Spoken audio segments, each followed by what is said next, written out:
Church. मेरी शादी को 2 साल हो गए। मैं कराची से बिलोंग करती हूँ और रिजवान यहाँ के परमानेंट मेंबर हैं। मैं रोमन कैथलिक हूँ बाय बर्थ। यहाँ पे आए हुए, जैसे मैंने आपको बताया, मुझे 2 साल हो गए। मैं वहाँ पे ह्यूमन रिसोर्स में कराची में काम करती थी।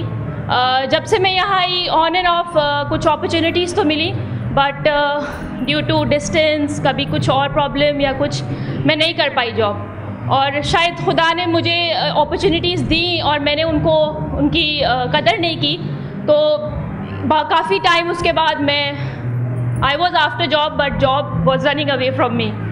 तो जस्ट अभी बेटे के साथ आई। मेरा कोई ऐसा सच कुछ ऑर्गेनाइजेशन नहीं थी इस तरह की कि मेरे बेटे को मैनेज कर सके, और क्योंकि वो बहुत छोटा है अभी, लेकिन खुद ब खुद खुदा की तरफ से सब कुछ हुआ और मुझे खुद कॉल आ गई फॉर ह्यूमन रिसोर्स।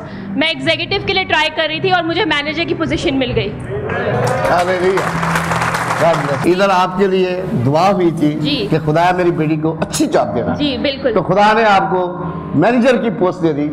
बिल्कुल। Hallelujah, praise the Lord. खुदा दुआएं सुनता, जवाब देता और बरकत देता। God bless you.